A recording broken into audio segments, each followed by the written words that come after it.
ਯੀਸ਼ੂ ਮਸੀਹ ਕੀ ਜੈ। ਸਭ ਸੁਣਨੇ ਵਾਲੇ ਭੈਣ ਭਾਈਆਂ ਨੂੰ ਮੈਂ ਇਸ ਸਭਾ ਦੇ ਵਿੱਚ ਸਵਾਗਤ ਕਰਦਾ ਔਰ ਪ੍ਰਭੂ ਯੀਸ਼ੂ ਦਾ ਆਸ਼ੀਰਵਾਦ ਉਹਨਾਂ ਸਾਰਿਆਂ ਉੱਤੇ ਰੱਖਣਾ ਚਾਹੁੰਦਾ ਕਿ ਉਹ ਪ੍ਰਭੂ ਯੀਸ਼ੂ ਦੇ ਵਿੱਚ ਵਧਣ ਫੁੱਲਣ ਤੇ ਇਹਦੇ ਵਿੱਚ ਸਾਰੇ ਆਸ਼ੀਰਵਾਦ ਜੋ ਉਹਨਾਂ ਦੇ ਮਨ ਵਿੱਚ ਆ ਉਹ ਪਾਉਣ। ਅੱਜ ਥੋੜੀ ਜੀ ਗੱਲ ਮੈਂ ਤੁਹਾਡੇ ਨਾਲ ਇਹ ਸ਼ੇਅਰ ਕਰਨਾ ਚਾਹੁੰਦਾ ਵਾਂ ਕਿ ਗੋਲਡਨ ਨਿਯਮ ਆਪਣੀ ਜ਼ਿੰਦਗੀ ਦੇ ਵਿੱਚ ਸਾਨੂੰ ਕੁਝ ਅਪਣਾਉਣੇ ਚਾਹੀਦੇ ਨੇ। ਕੁਝ ਸਾਨੂੰ ਜਿਹੜੇ ਨੇ ਉਹ ਘੱਟ ਕਰਨੀਆਂ ਚਾਹੀਦੀਆਂ ਚੀਜ਼ਾਂ ਤੇ ਕੁਝ ਸਾਨੂੰ ਅਸੀਂ ਜਾਣਦੇ ਸਭ ਕੁਝ ਆ ਤੇ ਉਹਨਾਂ ਨੂੰ ਕੀ ਆ ਸਾਨੂੰ बढ़ाਉਣਾ ਚਾਹੀਦਾ ਆਪਣੇ 'ਚ। ਸੋ ਤਾਂ ਅਸੀਂ ਸਮਝਦੇ ਆ ਕਿ ਇਸ ਚੀਜ਼ਾਂ ਤੋਂ ਅਸੀਂ ਬਚ ਸਕਦੇ ਹਾਂ। ਸੋ ਕਿਸ ਤਰ੍ਹਾਂ ਸਾਨੂੰ ਜਿਹੜਾ ਵਾ ਇਹ ਕਰਦੇ ਆ ਕਿ ਅਸੀਂ ਇਹਨਾਂ ਚੀਜ਼ਾਂ ਤੋਂ ਬਚ ਸਕੀਏ। ਸੋ ਸਭ ਤੋਂ ਪਹਿਲਾਂ ਮੈਂ ਜਿਹੜੀਆਂ ਆਮ ਗੱਲਾਂ ਕਰਦੇ ਆ ਉਹਦੇ 'ਚ ਕੀ ਅੱਜ ਗੱਲਾਂ ਉਸ ਤਰ੍ਹਾਂ ਹੀ ਕਰਾਂਗੇ ਕਿ ਆਹ ਸਾਨੂੰ ਗੁਣ ਪਾਪ ਜਿਹੜਾ ਨਹੀਂ ਕਰਨਾ ਚਾਹੀਦਾ ਤੇ ਆਹ ਸਾਨੂੰ ਪੁੰਨ ਜਿਹੜਾ ਵਾ ਉਹ ਕਰਨਾ ਚਾਹੀਦਾ। ਸੋ ਇਸੇ ਤਰ੍ਹਾਂ ਹੀ ਸਾਨੂੰ ਕੁਝ ਗੱਲਾਂ ਜਿਹੜੀਆਂ ਕੰਮ ਕਰਨੀਆਂ ਚਾਹੀਦੀਆਂ ਨੇ ਤੇ ਕੁਝ ਗੱਲਾਂ ਸਾਨੂੰ ਜਿਹੜੀਆਂ ਆਪਣੇ 'ਚ ਗੁਣ ਜਿਹੜੇ ਨੇ ਉਹ ਵਧਾਉਣੇ ਚਾਹੀਦੇ ਨੇ। ਅੱਜ ਉਹਨਾਂ ਬਾਰੇ ਸਿਰਫ ਅਸੀਂ ਗੱਲ ਕਰਾਂਗੇ। ਸਭ ਤੋਂ ਪਹਿਲਾਂ ਗੱਲ ਕਰਦੇ ਅਸੀਂ be very careful about what you think, your thought run your life. So ਇੱਕ ਚੀਜ਼ ਤੁਹਾਨੂੰ ਸਮਝ ਲੱਗ ਗਈ ਕਿ ਸਾਡੀ ਜਿਹੜੀ ਜ਼ਿੰਦਗੀ ਦੜਾਉਣ ਵਾਲੀ ਕਿਹੜੀ ਚੀਜ਼ ਆ, ਸਾਡੇ ਵਿਚਾਰ। ਸੋ ਸਾਡੇ ਵਿਚਾਰ ਕੀ ਹੈ, ਸਾਨੂੰ ਪਾਪ ਨਹੀਂ ਕਰਨੇ ਚਾਹੀਦੇ। ਕਿਹੜੇ ਪਾਪ ਜਿਹੜੇ ਨੇ ਸਾਨੂੰ 10 ਕਮਾਂਡਮੈਂਟ ਅਸੀਂ ਪੜ੍ਹੀਆਂ, ਕਾਮ ਕ੍ਰੋਧ ਮੋਹ ਲੋਭ ਹੰਕਾਰ, ਇਹਨਾਂ ਤੋਂ ਦੂਰ ਰਹਿਣਾ ਚਾਹੀਦਾ। ਫਿਰ 7 ਹੋਰ ਐਸੇ ਪਾਪ ਨੇ, 7 ਡੈਡਲੀ ਸਿੰਸ ਨੇ ਜਿਹੜੇ ਅਸੀਂ ਕਿਸ ਤਰ੍ਹਾਂ ਕਮਾਉਂਦੇ ਆ, ਆਵਰ ਬਿਹੇਵੀਅਰ ਔਰ our feelings that inspire further to sin. ਸਾਡਾ ਵਿਹਾਰ ਤੇ ਸਾਡੀਆਂ ਜਿਹੜੀਆਂ ਫੀਲਿੰਗਸ ਨੇ ਉਹ ਸਾਨੂੰ ਕੀ ਇਨਸਪਾਇਰ ਕਰਦੀਆਂ ਤੇ ਅਸੀਂ ਹੋਰ ਜਾ ਕੇ ਸਿਨ ਕਰਦੇ ਹਾਂ। ਉਹਨਾਂ ਤੋਂ ਆਪਾਂ ਕਿਵੇਂ ਬਚਣਾ, ਕਿਹੜਾ ਸਿਨ ਕਰਦੇ ਹਾਂ? ਪ੍ਰਾਈਡ, ਵੇਨ ਗਲੋਰੀ, ਇਹਨੂੰ ਅਸੀਂ ਕਹਿੰਦੇ ਆ ਘਮੰਡ, ਮਾਣ ਕਰਨਾ। ਇਹ ਸਾਨੂੰ ਜਿਹੜਾ ਨਹੀਂ ਕਰਨਾ ਚਾਹੀਦਾ ਤੇ ਸਾਨੂੰ ਇਹਦੇ ਬਦਲੇ ਕੀ ਕਰਨਾ ਚਾਹੀਦਾ? ਹਿਊਮਿਲਿਟੀ, ਨਮਰਤਾ ਕਰਨੀ ਚਾਹੀਦੀ ਹੈ। ਹਮੇਸ਼ਾ ਨਮਰ ਦਿਲ ਰੱਖਣਾ ਚਾਹੀਦਾ। ਨੰਬਰ 2 ਗਰੀਡ, ਲਾਲਚ, ਇਹ ਸਾਨੂੰ ਨਹੀਂ ਕਰਨਾ ਚਾਹੀਦਾ। ਤੇ ਕੀ ਕਰਨਾ ਚਾਹੀਦਾ? ਦਾਨ ਪੁੰਨ, ਚੈਰਿਟੀ ਕਰਨੀ ਚਾਹੀਦੀ ਹੈ। ਸੋ ਤੀਸਰੀ ਗੱਲ ਇੱਥੇ ਅਸੀਂ ਕੀ ਤੁਹਾਡੇ ਨਾਲ ਸ਼ੇਅਰ ਕਰਾਂਗੇ, ਲਸਟ, ਸਾਨੂੰ ਸੈਕਸੁਅਲ ਡਿਜ਼ਾਇਰ ਜਿਹੜੀ ਹਵਸ ਆ ਉਹ ਨਹੀਂ ਰੱਖਣੀ ਚਾਹੀਦੀ। ਸਾਨੂੰ ਕੀ ਚਾਹੀਦੀ ਆ? ਚੈਸਟੀ। ਚੈਸਟੀ ਦਾ ਮਤਲਬ ਹੈ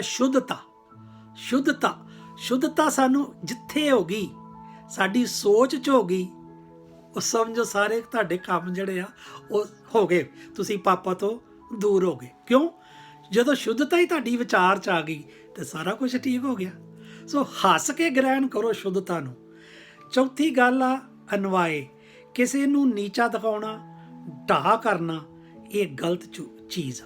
ਇਹਦੇ ਉਲਟ ਸਾਨੂੰ ਕੀ ਕਰਨਾ ਚਾਹੀਦਾ? ਗ੍ਰੈਟੀਚਿਊਡ, ਕਿ ਪ੍ਰਤੀ ਆਭਾਰ, ਕਿਸੇ ਦੇ ਪ੍ਰਤੀ ਸਨਮਾਨ ਸਾਨੂੰ ਉਹ ਕਰਨਾ ਚਾਹੀਦਾ ਕਿ ਕਿਸੇ ਦੇ ਪ੍ਰਤੀ ਸਾਨੂੰ ਨੀਚਾ ਨਹੀਂ ਦਿਖਾਉਣਾ ਚਾਹੀਦਾ। ਸਾਨੂੰ ਕੀ ਕਰਨਾ ਚਾਹੀਦਾ? ਕਿਸੇ ਦੇ ਪ੍ਰਤੀ ਸਾਨੂੰ ਸਨਮਾਨ ਕਰਨਾ ਚਾਹੀਦਾ, ਪ੍ਰਤੀ ਆਭਾਰ ਕਰਨਾ ਚਾਹੀਦਾ, ਗ੍ਰੈਟੀਚਿਊਡ ਕਰਨਾ ਚਾਹੀਦਾ। ਫਿਰ ਉਸ ਤੋਂ ਬਾਅਦ ਹੈ ਗਲੂਟਨੀ। ਇਹ ਕੀ ਕਹਿੰਦੀ ਸਾਨੂੰ ਇਹਦੇ 'ਚ ਕਿ which is usually understood to include drunkenness. ਇਹ ਉਧਰ ਜਾਂਦੀ ਆ ਸਾਡੀ ਡਰੰਕਨੈਸ ਦੇ ਵਿੱਚ, ਤੇ ਸਾਨੂੰ ਇਹਨਾਂ ਚੀਜ਼ਾਂ ਤੋਂ ਦੂਰ ਰਹਿਣਾ ਚਾਹੀਦਾ। ਤੇ ਸਾਨੂੰ ਕੀ ਕਰਨਾ ਚਾਹੀਦਾ ਇਹਦੇ ਵਿੱਚ ਕਿ ਸਾਨੂੰ ਸੰਯਮ ਰੱਖਣਾ ਚਾਹੀਦਾ, ਆਪਣੇ ਆਪ ਤੇ ਕੰਟਰੋਲ ਕਰਨਾ, ਟੈਂਪਰੈਂਸ ਕੰਟਰੋਲ ਕਰਨਾ, ਆਪਣੇ ਆਪ ਤੇ ਸਾਨੂੰ ਕੰਟਰੋਲ ਕਰਨਾ ਚਾਹੀਦਾ। ਫਿਰ ਆ ਗਿਆ ਜੀ 6ਵਾਂ ਸਾਨੂੰ ਕੀ ਕਹਿੰਦਾ? ਰੈਥ, ਐਂਗਰ, ਕੋਪ, ਕ੍ਰੋਧ, ਗੁੱਸਾ, ਇਹ ਸਾਨੂੰ ਨਹੀਂ ਕਰਨਾ ਚਾਹੀਦਾ। ਸਾਨੂੰ ਉਸ ਦੇ ਉਲਟ ਕੀ ਚਾਹਨਾ ਚਾਹੀਦਾ? ਪੇਸ਼ੈਂਸ, ਆਲਵੇਜ਼ ਸਾਨੂੰ ਕੀ ਕਰਨੀ ਹੈ? ਧੀਰਜ ਰੱਖਣੀ ਚਾਹੀਦੀ ਹੈ। ਸੋ ਸਾਡੀਆਂ ਇਹ 6 ਗੱਲਾਂ ਹੋ ਗਈਆਂ। 7ਵੀਂ ਕੀ ਆ? ਸਲੋਥ, ਜਿਹੜੀ ਸਾਨੂੰ ਨਹੀਂ ਚਾਹੀਦੀ। ਆਲਸੀਪਨ ਬਿਲਕੁਲ ਨਹੀਂ ਕਰਨਾ ਚਾਹੀਦਾ। ਉਹਦੇ ਬਦਲੇ ਸਾਨੂੰ ਕੀ ਕਰਨਾ ਚਾਹੀਦਾ? ਡੈਲੀਜੈਂਸ, ਲਗਨ ਦੇ ਨਾਲ ਕੰਮ ਕਰਨਾ ਚਾਹੀਦਾ। ਜਦੋਂ ਵੀ ਕੰਮ ਕਰੋ ਡੈਲੀਜੈਂਸਲੀ ਕਰੋ, ਔਰ ਮਨ 'ਚ ਇਹ ਸੋਚੋ ਕਿ ਮੈਂ ਇਹ ਆਪਣੇ ਲਈ ਨਹੀਂ ਕਰ ਰਿਹਾ, ਮੈਂ ਇਹ ਪ੍ਰਭੂ ਦੇ ਲਈ ਕਰ ਰਿਹਾ। ਇਸ ਕਰਕੇ ਪੂਰੇ ਮਨ ਦੇ ਨਾਲ ਉਸ ਕੰਮ ਨੂੰ ਤੁਸੀਂ ਕਰੋ। ਫਿਰ ਇਸ ਤੋਂ ਬਾਅਦ ਇਹਦਾ ਫਲ ਵੇਖੋ ਕੀ ਮਿਲਦਾ। ਧਿਆਨ ਨਾਲ ਸੁਣੋ। Anybody does not love does not know God. ਜੇ ਤੁਸੀਂ ਇਹ 7 ਗੱਲਾਂ ਨਹੀਂ ਕਰਦੇ, ਹਿਊਮਿਲਿਟੀ, ਚੈਸਟੀ, ਚੈਰਿਟੀ, ਗ੍ਰੈਟੀਚਿਊਡ, ਟੈਂਪਰੈਂਸ, ਪੇਸ਼ਨ, ਡੈਲੀਜੈਂਸੀ, ਤੇ ਤੁਹਾਨੂੰ ਇਸ ਚੀਜ਼ ਦਾ ਪਤਾ ਹੀ ਨਹੀਂ ਕਿ ਲਵ ਕੀ ਚੀਜ਼ ਹੁੰਦੀ ਹੈ। ਇਹ ਲਵ ਦੀਆਂ ਇੱਕ ਉਦਾਹਰਨਾਂ ਨੇ ਸਾਰੀਆਂ। ਸੋ ਇਸ ਕਰਕੇ anybody does not love does not know God because God is love. So ਭੈਣੋ ਤੇ ਭਰਾਓ, ਇਹਨਾਂ ਚੀਜ਼ਾਂ ਨੂੰ ਅਪਣਾਓ। 7 ਚੀਜ਼ਾਂ ਮੈਂ ਤੁਹਾਨੂੰ ਦੱਸੀਆਂ ਕਿ ਜਿਹੜੀਆਂ ਨਹੀਂ ਕਰਨੀਆਂ ਚਾਹੀਦੀਆਂ, 7 ਕਹੀਆਂ ਨੇ ਕਰਨੀਆਂ ਚਾਹੀਦੀਆਂ। ਹੁਣ ਮੈਂ 7 ਤੁਹਾਨੂੰ ਇਹ ਚੀਜ਼ਾਂ ਦੱਸਣੀਆਂ ਚਾਹੁੰਦਾ ਅੱਜ। ਧਿਆਨ ਨਾਲ ਸੁਣਨਾ। ਇੱਕ ਦਿਨ 'ਚ ਗੱਲ ਇਹ ਸਮਝ ਨਹੀਂ ਪੈਣੀ। ਇਸ ਤਰ੍ਹਾਂ ਦੇ ਲੈਕਚਰ ਨੂੰ ਤੁਸੀਂ ਰੋਜ਼ ਸੁਣੋ ਆਪਣੀ ਜ਼ਿੰਦਗੀ 'ਚ, ਤਾਂ ਤੁਹਾਡੇ ਅੰਦਰ ਇੱਕ ਸ਼ਕਤੀ ਆਏਗੀ ਜੋ ਤੁਹਾਨੂੰ ਅਪਣਾਉਣ ਵਾਸਤੇ ਬਹੁਤ ਤਾਕਤ ਦੇਗੀ, ਤੇ ਤੁਸੀਂ ਪ੍ਰਭੂ ਦੇ ਰਸਤੇ ਤੇ ਚੱਲਣ ਜੋਗੇ ਹੋ ਸਕਦੇ ਜੋ। ਹੁਣ ਗੋਲਡਨ ਨਿਯਮ ਤੁਹਾਡੇ ਕੀ ਬਣੇ ਕਿ 7 ਜਿਹੜੇ ਪਾਪ ਨਹੀਂ ਕਰਨੇ ਤੇ 7 ਜਿਹੜੇ ਚੰਗੇ ਨੇ। ਇਹ ਲਵ ਦੀਆਂ ਐਗਜ਼ਾਮਪਲਾਂ ਨੂੰ ਅਪਣਾਉਣਾ ਤੇ ਉਹਦੇ ਤੇ ਚੱਲਣਾ। ਹੋਰ 7 ਸੁਣ ਲੈਂਦੇ ਅੱਜ ਆਪਾਂ ਕਿ ਜਿਹੜੇ ਘੱਟ ਕਰਨੇ ਆ ਤੇ ਜਿਹੜੇ ਵਧਾਉਣੇ ਆ। ਘੱਟ ਕੀ ਕਰਨੇ ਆ? ਪਹਿਲਾਂ ਸਾਰੇ ਅਸੀਂ ਉਹ ਘੱਟ ਸੁਣਦੇ ਆ। ਬੋਲਣਾ ਕੰਮ ਕਰੋ, ਟਾਕ ਲੈਸ। ਤੇ ਉਹਦੇ ਉਲਟ ਸਾਨੂੰ ਕੀ ਕਰਨਾ ਚਾਹੀਦਾ? ਸੁਣਨਾ ਸਿੱਖੋ। ਕਿ ਧਿਆਨ ਨਾਲ ਸਭ ਤੋਂ ਵੱਡੀ ਸਾਡੀ ਨੁਕਸ ਕੀ, ਜਦੋਂ ਵੀ ਸਾਡਾ ਕੋਈ ਭੈਣ ਭਰਾ ਜਾਂ ਸਿੱਖਸ਼ਕ ਸਾਨੂੰ ਕੋਈ ਗੱਲ ਸਿਖਾਉਣੀ ਚਾਹੁੰਦਾ ਵਾ, ਤੇ ਸਭ ਤੋਂ ਪਹਿਲਾਂ ਸਾਡਾ ਕੀ ਸ਼ਬਦ ਹੁੰਦਾ? ਆਈ ਨੋ। ਬਗੈਰ ਗੱਲ ਸੁਣੀ ਅਧੂਰੀ ਤੋਂ ਪਹਿਲਾਂ ਹੀ ਕਹਿ ਦੇਣਾ ਕਿ ਆਈ ਨੋ। ਸਭ ਤੋਂ ਪਹਿਲਾਂ ਇਸ ਗੱਲ ਨੂੰ ਦੂਰ ਕਰੋ ਮੇਰੇ ਭੈਣ ਭਰਾਓ। ਕੀ ਕਰੋ? ਘੱਟ ਬੋਲੋ। ਪਹਿਲਾਂ ਉਹਨੂੰ ਸੁਣੋ, ਸੁਣਨ ਦੀ ਗੱਲ ਸਿੱਖੋ ਪਹਿਲਾਂ, ਤੇ ਫੇਰ ਬੋਲੋ।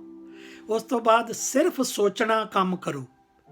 ਜਿਹੜਾ ਅਸੀਂ ਸੋਚਦੇ ਆ ਨਾ, ਸਾਰੀ ਸੋਚ ਸਾਡੀ ਪਾਸਟ ਵਿੱਚ ਜਾਂਦੀ ਹੈ ਜਾਂ ਮਾੜਿਆਂ ਕੰਮਾਂ ਵੱਲ ਜਾਂਦੀ ਹੈ। ਇਸ ਕਰਕੇ ਤੁਸੀਂ ਸੋਚਣਾ ਮਤ ਕਿਸੇ ਚੀਜ਼ ਬਾਰੇ ਛੱਡ ਦਿਓ ਕਿ ਜੋ ਸਾਨੂੰ ਗਲਤ ਵੱਲ ਲੈ ਕੇ ਜਾਂਦਾ। ਉਹ ਚੀਜ਼ਾਂ ਸਾਰੀਆਂ ਸਾਨੂੰ ਕੀ ਨੇ? ਗਰਾਉਂਦੀਆਂ ਨੇ। ਜਦੋਂ ਵੀ ਮਨ ਨੂੰ ਢਿੱਲਾ ਛੱਡੋਗੇ, ਉਹ ਓਲਡ ਜਿਹੜੀਆਂ ਪਾਸਟ ਬੀਤ ਗਿਆ ਉਹਦੇ 'ਚ ਲੈ ਜਾਏਗਾ, ਫਿਊਚਰ 'ਚ ਲੈ ਜਾਏਗਾ। ਤੁਸੀਂ ਕੀ ਆ, ਜੇ ਕੋਈ ਕੰਮ ਕਰਨਾ, ਪ੍ਰਭੂ ਦਾ ਨਾਂ ਲੈਣਾ, ਤੇ ਬਾਈਬਲ ਪੜ੍ਹਨੀ ਆ, ਤੇ ਬਾਈਬਲ ਨੂੰ ਫੜੋ ਤੇ ਸ਼ੁਰੂ ਕਰ ਦਿਓ ਪੜ੍ਹਨਾ। ਇਹਦਾ ਮਤਲਬ ਕੀ ਆ? ਐਕਸ਼ਨ ਲੈਣਾ ਸ਼ੁਰੂ ਕਰ ਦਿਓ। ਸਿੱਧਾ ਹੀ ਕੰਮ ਆ ਕਿ ਐਕਸ਼ਨ ਲਓ ਤੇ ਕੰਮ ਸ਼ੁਰੂ ਕਰ ਦਿਓ। ਤੇ ਜਿਹੜੀ ਤੁਹਾਨੂੰ ਪਵਿੱਤਰ ਸ਼ਾਸਤਰ ਜਦੋਂ ਕੀ ਕਰਦਾ, ਜਦੋਂ ਤੁਸੀਂ ਪੜ੍ਹਦੇ ਜੋ, ਤੁਹਾਨੂੰ ਨੀਂਦ ਆਉਣੀ ਸ਼ੁਰੂ ਹੋ ਜਾਂਦੀ ਆ। ਕਿਉਂ? ਕਿ ਤੁਹਾਡਾ ਜਿਹੜਾ ਸੋਚ ਆ ਉਹ ਕਿੱਧਰ ਨੂੰ ਜਾਂਦੀ ਆ? ਡਾਊਨ। ਕਿਹੜੇ ਡਾਊਨ ਨੂੰ? ਕਿ ਨੈਗੇਟਿਵ ਪਾਸੇ, ਪਾਸਟ ਵਾਲੇ ਪਾਸੇ, ਫਿਊਚਰ ਵਾਲੇ ਪਾਸੇ, ਸੈਕਸ ਵਾਲੇ ਪਾਸੇ, ਡਰੰਕ ਵਾਲੇ ਪਾਸੇ, ਅਪਰਾਧ ਕਰਨ ਵਾਲੇ ਪਾਸੇ ਜਾਂਦੀ ਆ। ਇਹਨੂੰ ਕੀ ਕਰੋ? ਸੋਚ ਨੂੰ ਪਵਿੱਤਰ ਕਰੋ। ਕਿਸ ਤਰ੍ਹਾਂ ਹੋ ਗਈ ਪਵਿੱਤਰ? ਪਵਿੱਤਰ ਸ਼ਾਸਤਰ ਦੇ ਪੜ੍ਹਨ ਦੇ ਨਾਲ। ਸੋ ਉਸ ਵੇਲੇ ਐਕਸ਼ਨ ਲਓ ਤੇ ਬਾਈਬਲ ਪੜ੍ਹਨੀ ਸ਼ੁਰੂ ਕਰ ਦਿਓ। ਤੀਸਰੀ ਗੱਲ ਹੈ ਸ਼ਿਕਾਇਤ ਕਰਨਾ ਕੰਮ ਕਰੋ। ਮੈਂ ਬਹੁਤ ਸਾਰੇ ਲੋਕਾਂ ਭੈਣ ਭਰਾਵਾਂ ਨੂੰ ਜਾਣਦਾ, ਤੇ ਮੈਂ ਬੜੀ ਸੋਹਣੇ ਉਹਨਾਂ ਨੂੰ ਤਰੀਕੇ ਨਾਲ ਐਗਜ਼ਾਮਪਲਾਂ ਦੇ ਕੇ ਸਮਝਾਉਂਦਾ। ਡਾਇਰੈਕਟ ਤੇ ਅਟੈਕ ਮੈਂ ਕਰ ਨਹੀਂ ਸਕਦਾ ਕਿਸੇ ਨਾਲ, ਕਿ ਉਹਨਾਂ ਦੀ ਇੰਡੀਪੈਂਡੈਂਟ ਲਾਈਫ ਆ। ਕੈਨੇਡਾ ਨੂੰ ਤੁਸੀਂ ਜਾਣਦੇ ਹੋ, ਕਿਸੇ ਨੂੰ ਉਂਗਲ ਨਹੀਂ ਕਰ ਸਕਦੇ ਆਪਾਂ। ਤੇ ਕੀ ਕਰਦਾ ਮੈਂ? ਉਹਨੂੰ ਤਰੀਕੇ ਦੇ ਨਾਲ ਸਮਝਾਉਂਦਾ। ਇਹ ਵੀ ਨਹੀਂ ਕਹਿ ਸਕਦਾ ਕਿ ਮੇਰੀ ਗੱਲ ਸੁਣੋ। ਮੈਂ ਉਹਨਾਂ ਨੂੰ ਪੁੱਛਦਾ ਕਿ ਭਈ ਮੈਨੂੰ ਇਹ ਕਦੀ ਗੱਲ ਨਹੀਂ ਸਮਝ ਲੱਗਦੀ ਕਿ ਤੁਸੀਂ ਸਾਰਾ ਦਿਨ ਇਹੀ ਕੰਮ ਕਰਦੇ ਰਹਿੰਦੇ ਹੋ ਕਿ ਗੌਰਮੈਂਟ 'ਚ ਨੁਕਸ ਕੱਢਦੇ ਜੋ, ਵੈਦਰ 'ਚ ਨੁਕਸ ਕੱਢਦੇ ਜੋ, ਜਿਹੜੀ ਜ਼ਿੰਦਗੀ ਬੀਤ ਗਈ ਉਹ ਕਹਿੰਦੇ ਚੰਗੀ ਜੋ, ਜਿਹੜੀ ਆਹ ਵਾ ਸਾਡੀ ਬਹੁਤ ਮਾੜੀ। ਪੰਜਾਬ ਤੋਂ ਅਸੀਂ ਕਰੋੜਾਪਤੀ ਸਾਂ ਜਦੋਂ ਆਏ ਸਾਂ। ਸਭ ਤੋਂ ਬੈਸਟ ਕੰਟਰੀ, ਸਵਰਗ ਕੰਟਰੀ 'ਚ ਰੱਬ ਨੇ ਸਾਨੂੰ ਇੱਥੇ ਲੈ ਆਂਦਾ ਹੈ, ਤੇ ਫਿਰ ਆਪਾਂ ਨੁਕਸ ਹੀ ਕੱਢੀ ਜਾਂਦੇ, ਨੁਕਸ ਹੀ ਕੱਢੀ ਜਾਂਦੇ। ਕਦੇ ਜ਼ਿੰਦਗੀ 'ਚ ਸਿੱਧੇ ਰਹਿਣਾ ਵੀ ਸਿੱਖ ਲਓ। ਹਮੇਸ਼ਾ ਹੀ ਤੁਹਾਨੂੰ ਕੰਪਲੇਂਟ ਰਹਿੰਦੀ ਆ, ਇੱਥੇ ਬਾਰਿਸ਼ ਹੋਈ ਜਾਂਦੀ ਆ, ਉੱਥੇ ਮੌਸਮ ਬੜਾ ਵਧੀਆ, ਇੱਥੇ ਡਸਟ ਹੈ ਨਹੀਂ, ਸਾਨੂੰ ਡਸਟ 'ਚ ਰਹਿਣਾ ਆਉਂਦਾ ਸੀ, ਇੱਥੇ ਚੀਜ਼ਾਂ ਸਾਨੂੰ ਚੰਗੀਆਂ ਮਿਲਦੀਆਂ ਖਾਣ ਨੂੰ, ਅਸੀਂ ਤਾਂ ਗੰਦੀਆਂ ਚੀਜ਼ਾਂ ਨੂੰ ਵੀ ਜੀਂਦੇ ਰਹੇ ਸੀ। ਉਹ ਕਦੀ ਤੇ ਕੰਪੈਰੀਜ਼ਨ ਚੰਗੀ ਤਰ੍ਹਾਂ ਕਰ ਲਓ। ਹਰ ਗੌਰਮੈਂਟ 'ਚ ਨੁਕਸ ਕੱਢੀ ਰਹਿੰਦੇ, ਤੁਸੀਂ ਖਾਂਦੇ ਕੈਨੇਡਾ ਦੇ ਜੋ ਨੁਕਸ ਤੁਸੀਂ ਸਾਰੇ ਕੰਟਰੀਆਂ ਦਾ ਕੱਢਦੇ ਜੋ। ਕੋਈ ਲਾਇਸੈਂਸ ਲਿਆ ਤੁਸੀਂ? ਬੜੇ ਪਿਆਰ ਨਾਲ ਸਮਝੋ ਕੇ ਉਹਨਾਂ ਨੂੰ ਫਿਰ ਕਹੀਦਾ ਕਿ ਤੁਸੀਂ ਭੈਣ ਤੇ ਭਰਾਓ ਕੀ ਕਰੋ ਕਿ ਨੁਕਸ ਕੱਢਣਾ ਨਾ, ਸ਼ਿਕਾਇਤਾਂ ਕਰਨੀਆਂ ਛੱਡ ਦਿਓ। ਸਿਰਫ ਤੇ ਸਿਰਫ ਜੇ ਇਹ ਕੰਮ ਕਰਨਾ ਨਾ ਸ਼ਿਕਾਇਤ ਕਰਨ ਦਾ, ਤੇ ਇਹ ਆਪਣੀ 'ਚ ਕੱਢੋ, ਮੇਰੀ ਕੀ ਸ਼ਿਕਾਇਤ, ਮੇਰੇ 'ਚ ਕੀ ਆ, ਕੀ ਨੁਕਸ ਆ, ਫਿਰ ਤੁਹਾਨੂੰ ਪਤਾ ਲੱਗੇ ਕਿ ਲਿਸਟ ਕਿੱਡੀ ਲੰਬੀ ਆ। ਸੋ ਭੈਣ ਭਰਾਓ, ਸ਼ਿਕਾਇਤ ਕਰਨਾ ਕੰਮ ਕਰੋ, ਨੋ ਕੰਪਲੇਨ। ਸੋ ਕੀ ਕਰੋ, ਮੋਟੀਵੇਟਡ ਹੋ ਕੇ ਰਹੋ, ਪੋਜ਼ਿਟਿਵ ਥਾਟ ਰੱਖੋ, ਬਾਈਬਲ ਰੋਜ਼ ਪੜ੍ਹੋ, ਪਵਿੱਤਰ ਸ਼ਾਸਤਰ ਤੁਹਾਨੂੰ ਦੱਸੇਗਾ ਕਿ how to live. Basic instructions are there, BIBLE, basic instructions are there ਕਿ how to live on the earth. So ਇਹਨਾਂ ਚੀਜ਼ਾਂ ਨੂੰ ਪੜ੍ਹੋ ਤੇ ਇਹਨਾਂ ਤੋਂ ਮੋਟੀਵੇਟਡ ਹੋ ਕੇ ਪ੍ਰਭੂ ਨੂੰ ਅਪਣਾਓ। ਸੋ ਚੌਥਾ ਕੀ ਕਹਿੰਦਾ, ਸੰਦੇਹ ਕਰਨਾ ਕੰਮ ਕਰੇ। ਸੰਦੇਹ ਕੀ ਹੈ ਕਿ ਅਸੀਂ ਜਦੋਂ ਵੀ ਕੋਈ ਸਾਡਾ ਵੱਡਾ ਜਾਂ ਕੋਈ ਸਾਨੂੰ ਪਵਿੱਤਰ ਆਦਮੀ ਜਾਂ ਸਾਨੂੰ ਕੁਝ ਸਿਆਣਾ ਬੰਦਾ ਕੋਈ ਗੱਲ ਦੱਸਦਾ, ਤੇ ਇਹ ਸਾਡਾ ਬ੍ਰੇਨ ਕੀ ਕਰਦਾ, ਇਹਦੇ 'ਚ ਹਲਚਲ ਹੋਣੀ ਸ਼ੁਰੂ ਹੋ ਜਾਂਦੀ। ਕੀ ਕਰਦੀ ਹਲਚਲ? ਵਾਈ, ਵਟ, ਇਹ ਸ਼ੁਰੂ ਕਰ ਦਿੰਦਾ ਕਿ ਇਹ ਕਿਉਂ, ਕਿਸ ਤਰ੍ਹਾਂ ਤੇ ਵੈਨ। ਤਿੰਨ ਇਹਦੇ ਸਵਾਲ ਪੈਦਾ ਸ਼ੁਰੂ ਹੋ ਜਾਂਦੇ ਨੇ, ਤੇ ਉੱਥੇ ਕੀ ਹੈ, ਵਹਿਮ 'ਚ ਪੈ ਜਾਂਦਾ, ਸੰਦੇਹ ਕਰਦਾ, ਸ਼ੱਕ ਕਰਦਾ ਕਿ ਇਹ ਚੀਜ਼ ਜਿਹੜੀ ਸਾਰੀ ਜਿਹੜੀ ਆ ਉਹ ਗਲਤ ਆ। ਮੈਂ ਇੱਥੇ ਤੁਹਾਨੂੰ ਇੱਕ ਚੀਜ਼ ਦੱਸਣੀ ਚਾਹੁੰਦਾ ਵਾਂ ਕਿ ਜੇ ਮੈਂ ਤੁਹਾਡੇ ਨਾਲ ਗੱਲਾਂ ਕੁਝ ਸ਼ੇਅਰ ਕਰ ਰਿਹਾ ਤੇ ਪਰਮਾਤਮਾ ਵੱਲੋਂ ਮੈਂ ਅੱਜ ਜਾਣਦਾ ਤੁਸੀਂ ਸੰਦੇਹ ਨਹੀਂ ਕਰੋਗੇ, ਤੁਸੀਂ ਮੇਰੇ ਤੇ ਵਿਸ਼ਵਾਸ ਕਰੋਗੇ ਕਿ ਇਹ ਵਾਕਿਆ ਹੀ ਗੱਲਾਂ ਠੀਕ ਨੇ। ਸੋ ਅੱਜ ਤੁਸੀਂ ਇਸ ਚੀਜ਼ ਤੋਂ ਮੇਰਾ ਇੱਕ ਹਿਰਦੇ ਖੁਸ਼ ਹੋ ਰਿਹਾ ਵੀ ਤੁਹਾਨੂੰ ਵੇਖ ਕੇ, ਸੋਚ ਕੇ, ਸਮਝ ਕੇ ਕਿ ਤੁਸੀਂ ਵਿਸ਼ਵਾਸ ਕਰ ਰਹੇ, ਕੁਝ ਸਿੱਖ ਰਹੇ ਜੋ, ਸੰਦੇਹ ਨਹੀਂ ਕਰ ਰਹੇ। ਅੱਜ ਦੀਆਂ ਗੱਲਾਂ ਤੋਂ ਤੁਸੀਂ ਮੈਨੂੰ ਬਹੁਤ ਖੁਸ਼ ਕੀਤਾ ਤੇ ਮੈਂ ਇਹ ਖੁਸ਼ੀ ਨਾਲ ਆਸ਼ੀਰਵਾਦ ਦਿੰਦਾ ਕਿ ਤੁਸੀਂ ਇਸ ਵਿਸ਼ਵਾਸ ਦੇ ਵਿੱਚ ਵੱਧਦੇ ਜਾਓ ਤੇ ਤੁਸੀਂ ਕੀ ਆ, ਸੰਦੇਹ ਮਤ ਕਰੋ। ਫਿਰ ਉਸ ਤੋਂ ਬਾਅਦ ਆ ਗਿਆ ਜੀ, ਆਲਸ ਮਤ ਕਰੋ। ਦੇਖੋ ਸਾਨੂੰ ਕਿੱਡਾ ਸੋਹਣਾ ਦੱਸਿਆ ਕਿ ਸਾਨੂੰ ਆਲਸ ਨਹੀਂ ਕਰਨਾ ਚਾਹੀਦਾ। ਜੇ ਆਲਸ ਕਰਾਂਗੇ ਤੇ ਇਹ ਜੇ ਆਲਸ ਕਰਕੇ ਮੈਂ ਹੀ ਆਲਸੀ ਹੋ ਜਾ, ਚਲੋ ਮੰਨ ਲੈਣਾ, ਤੇ ਫਿਰ ਮੈਂ ਤੁਹਾਡੇ ਨਾਲ ਗੱਲਾਂ ਕਿੱਥੋਂ ਕਰੂੰਗਾ। ਮੈਂ ਆਪਣੀ ਜ਼ਿੰਦਗੀ ਦਾ ਜਿਹੜਾ ਮੋਟੋ ਬਣਾਇਆ ਕਿ ਪਰਮਾਤਮਾ ਦੇ ਸ਼ਬਦਾਂ ਨੂੰ ਮੈਂ ਪਹੁੰਚਾਉਣਾ ਵਾ, ਉਹ ਮੈਂ ਕਿਸ ਤਰ੍ਹਾਂ ਪਹੁੰਚਾ ਸਕਦਾ? ਉਹ ਸਿਰਫ ਮੈਂ ਤੁਹਾਡੇ ਕੋਲ ਫਲਾਈ ਹੋ ਕੇ ਤੇ ਆ ਨਹੀਂ ਸਕਦਾ। ਮੈਂ ਤੇ ਇਸੇ, ਮੇਰਾ ਤੇ ਇੱਕ ਜਰੀਆ ਇਹੋ ਹੀ ਆ, ਜੋ ਤੁਹਾਡੇ ਸਾਹਮਣੇ ਤੁਸੀਂ ਮੈਨੂੰ ਸੁਣ ਰਹੇ ਜੋ, ਤੇ ਮੈਂ ਤੁਹਾਡੇ ਕੋਲ ਉਸ ਜਰੀਏ ਰਾਹੀਂ ਆਪਣੀ ਆਵਾਜ਼ ਨੂੰ ਪਹੁੰਚਾ ਰਿਹਾ, ਮਗਰ ਪਰਮਾਤਮਾ ਦੇ ਸ਼ਬਦਾਂ ਨੂੰ ਤੁਹਾਨੂੰ ਸਮਝਾ ਰਿਹਾ। ਸੋ ਆਲਸ ਮਤ ਕਰੋ, ਊਰਜਾਵਾਨ ਬਣੋ। ਕਿਸੇ ਕੰਮ 'ਚ ਕੋਈ ਆਲਸ ਨਾ ਕਰੋ। ਤੇ ਆਲਸੀ ਨੇ ਜ਼ਿੰਦਗੀ 'ਚ ਕੁਛ ਨਹੀਂ ਖੱਟਿਆ ਤੇ ਊਰਜਾਵਾਨ ਨੇ ਆਪਣਾ ਕੰਮ ਕਰ ਲਿਆ। ਅੱਜ 1.5 ਮਹੀਨਾ ਮੈਂ ਵੀ ਆਲਸ ਕੀਤਾ, 1.5 ਮਹੀਨੇ ਦੇ ਬਾਅਦ ਅੱਜ ਮੈਂ ਇਹ ਵੀਡੀਓ ਤਿਆਰ ਕੀਤੀ ਆ, ਕਿਉਂਕਿ ਮੈਨੂੰ ਵੀ ਚਲੋ ਘਰ ਦੇ ਕੰਮ ਸੀ। ਮੈਡਮ ਸਾਡੀ ਦਾ ਘੁਟਨੇ ਦਾ ਆਪਰੇਸ਼ਨ ਹੋਇਆ ਸੀ ਤੇ ਮੈਂ ਕਿਹਾ ਅੱਜ ਇਹ ਚੀਜ਼ ਨੂੰ, ਆਲਸ ਨੂੰ ਛੱਡ ਕੇ ਸੇਵਾ ਤੋਂ ਉਹਨਾਂ ਕੋਲ ਪੁੱਛ ਕੇ ਕਿ ਮੈਂ ਹੁਣ ਮੁਕਤ ਹੋ ਗਿਆ ਤੇ ਧਿਆਨ ਪ੍ਰਭੂ ਵੱਲ ਲਗਾਵਾਂ। ਤੇ ਉਹਨਾਂ ਨੇ ਹਾਂ ਕੀਤੀ ਤੇ ਮੈਂ ਇਹ ਸ਼ੁਰੂ ਕਰ ਦਿੱਤਾ ਅੱਜ ਕੰਮ। ਫਿਰ ਕੀ ਆ, 6ਵੀਂ ਗੱਲ ਮੈਂ ਤੁਹਾਨੂੰ ਦੱਸਣੀ ਚਾਹੁੰਦਾ, ਉਦਾਸ ਰਹਿਣਾ ਕੰਮ ਕਰੋ, ਮੁਸਕਰਾਤੇ ਰਹੋ। ਸਾਡੀ ਜ਼ਿੰਦਗੀ ਦੇ ਵਿੱਚ ਕੀ ਚੀਜ਼ ਆ, ਹਰ ਗੱਲ ਜਦੋਂ ਸਾਡੇ ਇੱਥੇ ਨੈਗੇਟਿਵ ਥਾਟ ਆਉਂਦੇ ਆ ਤੇ ਸਾਨੂੰ ਉਹ ਲੈ ਜਾਂਦੇ ਨੇ ਉਦਾਸੀ ਵੱਲ। ਭੈਣੋ ਭਰਾਓ, ਮੈਂ ਬੜਾ ਖੁਸ਼ ਹੋ ਕੇ ਤੁਹਾਨੂੰ ਇਹ ਗੱਲ ਦੱਸ ਰਿਹਾ। ਉਹ ਇਹਨੂੰ ਘੱਟ ਕਰ ਲਓ। ਜਦੋਂ ਤੁਸੀਂ ਉਦਾਸ ਨਹੀਂ ਰਹੋਗੇ ਤੇ ਕੀ ਕਰੋਗੇ? ਇਹਦੇ ਉਲਟ ਕੀ 6ਵੀਂ ਗੱਲ ਆ, ਮੁਸਕਰਾਤੇ ਰਹੋ। ਦੇਖੋ ਕੋਈ ਮੁੱਲ ਨਹੀਂ ਲੱਗਦਾ ਮੁਸਕਰਾਉਣ ਦੇ ਵਿੱਚ। ਲੱਗਦਾ ਕੋਈ ਮੁੱਲ? ਮੈਨੂੰ ਇਹ ਦੱਸੋ, ਤੁਸੀਂ ਕਿਉਂ ਉਦਾਸ ਹੁੰਦੇ ਜੋ? ਸਭ ਤੋਂ ਪਹਿਲਾਂ ਆਪਣੀ ਸੋਚ ਨੂੰ ਤਬਦੀਲ ਕਰੋ, ਬਦਲੋ। ਕਿਸ ਤਰ੍ਹਾਂ? ਕਿ ਪੋਜ਼ਿਟਿਵ ਥਾਟ, ਮਾੜੀ ਗੱਲ ਚੋਂ ਵੀ ਚੰਗਾ ਗੁਣ ਕੱਢੋ, ਉਸ ਤਰ੍ਹਾਂ ਦੇ ਬਣੋ। ਇੰਨੇ ਇੰਟੈਲੀਜੈਂਟ ਹੋ ਜਾਓ ਕਿ ਤੁਹਾਨੂੰ ਇੱਕ ਟੌਪਿਕ ਦਿੱਤਾ ਜਾਏ ਉਦਾਸੀ ਦਾ, ਤੁਸੀਂ ਉਹਨੂੰ ਸਾਰਾ ਕੋਈ ਪਲਟਾ ਕੇ ਰੱਖ ਦਿਓ, ਮੁਸਕਰਾਉਣ ਵਾਲਾ ਬਣਾ ਦਿਓ। ਸਾਰੇ ਖੁਸ਼ ਹੀ ਖੁਸ਼ ਰਹਿਣ। ਤੇ ਕੀ ਤੁਹਾਡਾ ਹਰਜ ਜਾਣਾ? ਕੋਈ ਮੁੱਲ ਲੱਗਿਆ? ਮੇਰੀ ਕੋਈ ਕੀਮਤ ਲੱਗ ਰਹੀ? ਮੈਂ ਤੁਹਾਨੂੰ ਇਹ ਸਮਝਾ ਰਿਹਾ। ਕੀ ਸਮਝਾ ਰਿਹਾ? ਉਦਾਸ ਨਹੀਂ ਰਹਿਣਾ, ਮੁਸਕਰਾਤੇ ਰਹਿਣਾ। ਸੋ ਇਹਦੇ 'ਚ ਕੀ 7ਵੀਂ ਗੱਲ ਤੁਹਾਨੂੰ ਮੈਂ ਦੱਸਣੀ ਚਾਹੁੰਦਾ, ਉਹ ਵੀ ਨੋਟ ਕਰ ਲਓ ਕੀ ਆ। ਨਫ਼ਰਤ ਮਤ ਕਰੋ, ਪਿਆਰ ਕਰੋ। ਹੁਣ ਸਾਡੀ ਗੱਲ ਕਿੱਥੇ ਖਤਮ ਹੋਈ? ਪਿਆਰ। ਹੁਣ ਜੇ ਤੁਸੀਂ ਪਿਆਰ ਨੂੰ ਜਾਣਦੇ ਜੋ ਪਿਆਰ ਕੀ ਆ, ਤਾਂ ਉਹਦੀਆਂ ਡੈਫੀਨੇਸ਼ਨਾਂ ਵੀ ਤੁਸੀਂ ਜਾਣਦੇ ਜੋ ਕੀ ਆ। ਅੱਜ ਮੈਂ ਤੁਹਾਨੂੰ ਇੱਥੇ ਡੈਫੀਨੇਸ਼ਨ, ਸ਼ਾਰਟਕਟ ਤੇ ਮੋਰਲ ਦੇ ਵਿੱਚ ਲਿਆ ਕੇ ਫਿਰ ਦੱਸਣਾ, ਜੋ ਕਿ ਮੈਂ ਆਲਰੇਡੀ ਦੱਸ ਚੁੱਕਾ, ਪਰ ਇੱਕ ਵਾਰ ਫਿਰ ਦੱਸੂਗਾ ਕਿ ਪਿਆਰ ਕੀ ਚੀਜ਼ ਹੁੰਦੀ ਆ। ਪਿਆਰ ਹੈ ਨਮਰਤਾ, ਪਿਆਰ ਹੈ ਚੈਰਿਟੀ, ਪਿਆਰ ਹੈ ਚੈਸਟੀ, ਪਿਆਰ ਹੈ ਗ੍ਰੈਟੀਚਿਊਡ, ਪਿਆਰ ਹੈ ਟੈਂਪਰੈਂਸ, ਪਿਆਰ ਹੈ ਪੇਸ਼ੈਂਸ, ਪਿਆਰ ਹੈ ਡੈਲੀਜੈਂਸੀ। ਸੋ ਐਨੀਬody does not love, does not know God, because God is love।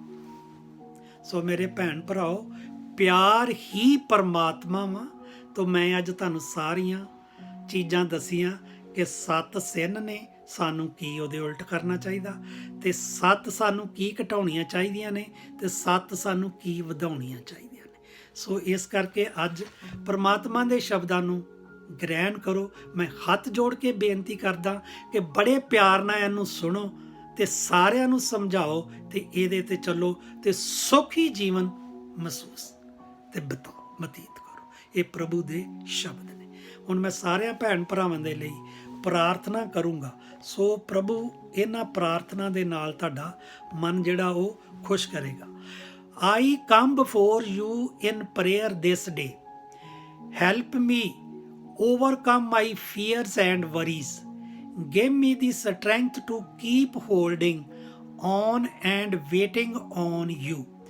I am weary and tired, O Lord. My spirit is weak and my body wants to give up. Grant me the grace to keep going on. Cause me to have patience and trust in your process. I want to keep trying, but I cannot do it on my own. So please be my strength and my guide. In Jesus' name I pray. Amen. In the name of the Father, Son and Holy Spirit. Amen. Thank you. Thank you.